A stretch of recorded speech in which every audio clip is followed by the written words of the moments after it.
નમસ્કાર, આપ જોઈ રહ્યા છો સ્પાર્ક ટુડે ન્યૂઝ। વિદ્યાર્થી નેતા નિખિલ સોલંકી દ્વારા MS યુનિવર્સિટીની હેડ ઓફિસ ખાતે રજિસ્ટ્રારને રજૂઆત કરવામાં આવી। CSCMA કે પછી જોબ કરતા વિદ્યાર્થીઓને 75% એટેન્ડન્સના નિયમમાં રાહત આપવામાં આવે અને દૂરગામથી આવતા વિદ્યાર્થીઓને કોમર્સ ફેકલ્ટીની 4 બિલ્ડિંગમાંથી કોઈપણ બિલ્ડિંગમાં લેક્ચર એટેન્ડ કરવા દેવામાં આવે, કારણ કે વિદ્યાર્થીઓને કોમર્સ ફેકલ્ટીમાં એટેન્ડન્સ માટે મેન્ટલી ટોર્ચર કરવામાં આવી રહ્યું છે। વિદ્યાર્થીઓ શિક્ષણ માટે નહીં પરંતુ ડીનની ધમકીઓથી ડરીને કોલેજ આવી રહ્યા છે।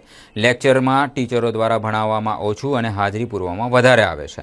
એક વખત કાગળિયું ફેરવીને વિદ્યાર્થીઓની સહી લેવામાં આવી ગયા પછી ફરીથી વિદ્યાર્થીઓના નામો બોલીને ચેક કરવામાં આવે છે, માથા ગણવામાં આવે છે। કોઈએ વધારે સહી તો નથી કરી, એટલે હાજરીને પ્રાથમિકતા અને શિક્ષણને સેકન્ડરી ગણવામાં આવી રહ્યું છે। ઘણા વિદ્યાર્થીઓ આર્થિક કારણોસર નોકરી કરતા હોય છે, તેમને નોકરી કરવાનો શોખ નથી પરંતુ મજબૂરીના કારણે નોકરી કરવી પડે છે।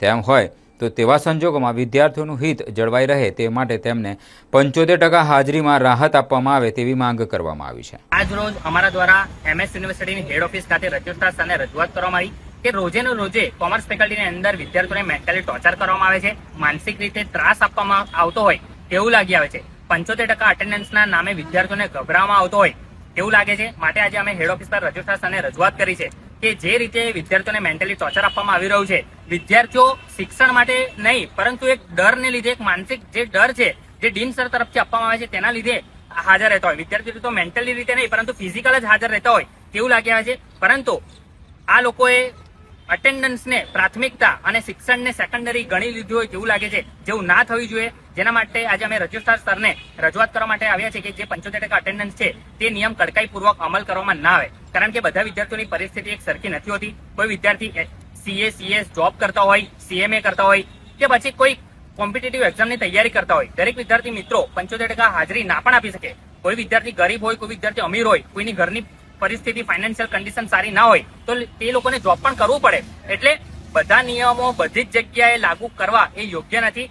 One rule can not fit in every situation, એટલે કે એક જ રૂલ બધી જગ્યાએ એક સરખી રીતે લાગુ પડે તે પણ એક યોગ્ય નથી। એટલે રજિસ્ટ્રાર સર દ્વારા અમારા દ્વારા રજૂઆત કરવામાં આવી। સાથે સાથે જે વિદ્યાર્થી મિત્રો બહાર ગામથી આવે છે, જે લોકો પાદરા જઈ શકતા નથી, તેવા વિદ્યાર્થીઓ માટે કોમર્સ ફેકલ્ટીની 4 બિલ્ડિંગમાંથી કોઈ પણ બિલ્ડિંગમાં એ લોકો લેક્ચર અટેન્ડ કરી શકે તેવી પણ કોઈ વ્યવસ્થા કરવામાં આવે, જેનામાં પણ રજિસ્ટ્રાર સર દ્વારા કહેવામાં આવ્યું છે કે જે એકચ્યુઅલ જે વિદ્યાર્થીઓની જો ખરેખર કોઈ વિદ્યાર્થીને એવી જરૂર હોય કે કંઈક પ્રોબ્લેમ હોય તો તે લોકો ફેકલ્ટીના ડીન સરને અરજી આપીને કોઈ પણ બિલ્ડિંગમાં લેક્ચર અટેન્ડ કરી શકે છે તેવું રજિસ્ટ્રાર સર દ્વારા કહેવામાં આવ્યું છે। પરંતુ જે અટેન્ડન્સનો મુદ્દો છે તે માટે અમે રજૂઆત કરી છે, જેમાં રજિસ્ટ્રાર સર દ્વારા કહેવામાં આવ્યું છે કે અટેન્ડન્સ ખૂબ જ જરૂરી છે, પરંતુ તેના માટે પણ કંઈક યોગ્ય અને યોગ્ય પગલાં લેવામાં આવશે।